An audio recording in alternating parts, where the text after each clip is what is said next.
Hey, what's up, everyone? Hope everyone's having a good start to the new year. Today, we're going to do a controller settings tutorial for Warzone.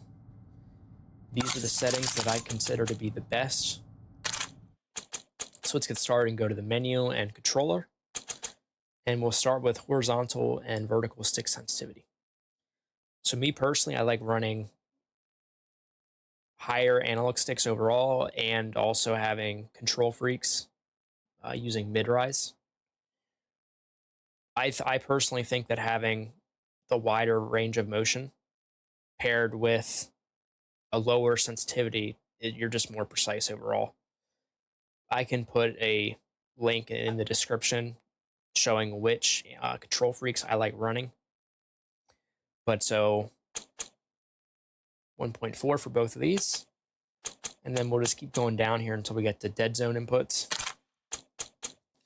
These are pretty important settings that I know a lot of people skip over, but you definitely got to change these. So left stick minimum, I put it at 2.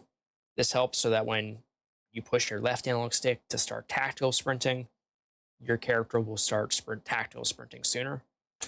And then having the left stick max around 50 to 60.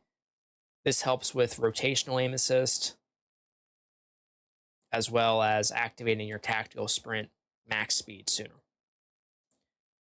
So right stick minimum, I like running 3. This helps so that way I don't have to move my analog stick as much, and my character will instantly start moving my iron sight. And then right stick max, having it at 100. This helps because you want to have your full range of motion available for aiming because you want your precision to be higher. Whereas when you're sprinting, you just want the absolute fastest that you can get for activating your sprint. And then me personally, I like using the top buttons to aim and shoot, so I really don't use the triggers. But for those that like using your triggers to aim and shoot, having to push the triggers in not as far is definitely pretty important. So having these numbers for the left and right trigger lower will help a lot with getting your aiming and shooting out faster.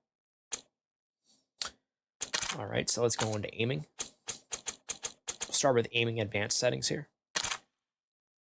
So ADS sensitivity transition timing, we're going to run instant. Aim response curve type, make sure to run that at dynamic. And custom sensitivity presume. I think this is a pretty important setting, that another one that a lot of people overlook, and I think you should definitely change this.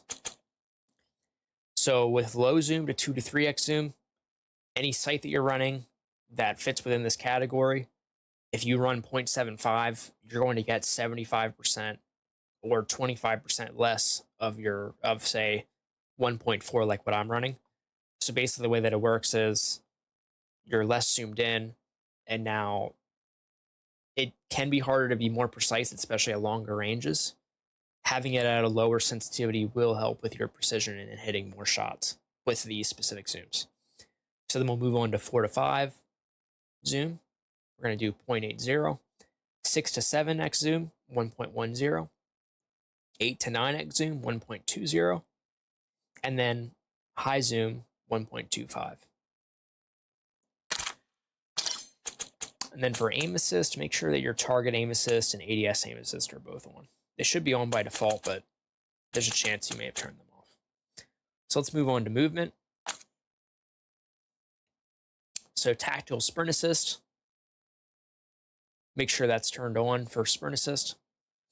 This helps with activating your tactical sprint, whether you're moving forward, left or right, or backwards. It activates tactical sprint in any direction. So then corner slice, make sure that's on. Slide/dive behavior, tap to slide. Sprint restore and slide maintain sprint, turn those on. That will help a lot with making sure you get less dead slides. So parachute automatic behavior. The way this works is if you run any other setting outside of off, your character will automatically pull the parachute once you reach a certain distance away from the ground.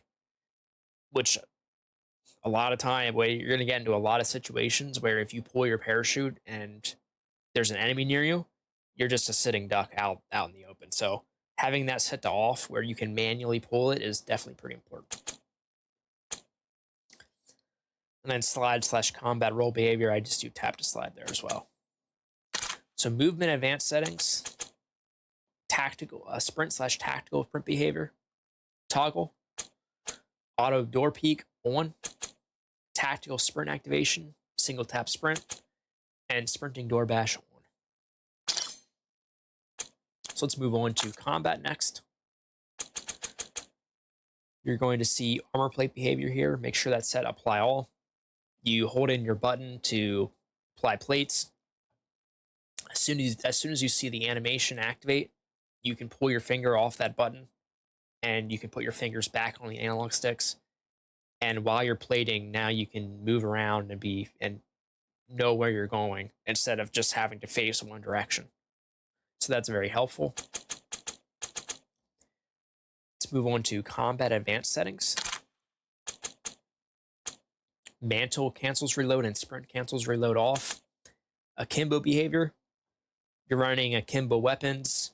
If you set it to paired, if you press the button that you would press to shoot any other gun, it automatically shoots both weapons at the same time. So it's very easy to use instead of having to press both the buttons at the same time. That can get pretty annoying. All right, and so we did the controller settings, but there are a couple settings that definitely help that are outside of controller settings. So let's go to graphics. Let's go to view. Field of view. I personally like running 120. I know some people like doing, say, like 105 to 110. 120 works best for me. Whatever works better for you, you can choose that. So then ADS field of view, affected. What this does is when you're aiming down sight with your gun, with affected, your ADS FOV and regular FOV are the same. If you run independent, it's going to go back to 90, which can be pretty annoying. For weapon field of view, make sure this is set to wide. If you see here at the bottom middle, it says the weapon looks smaller. This will really help with visual recoil in your gun.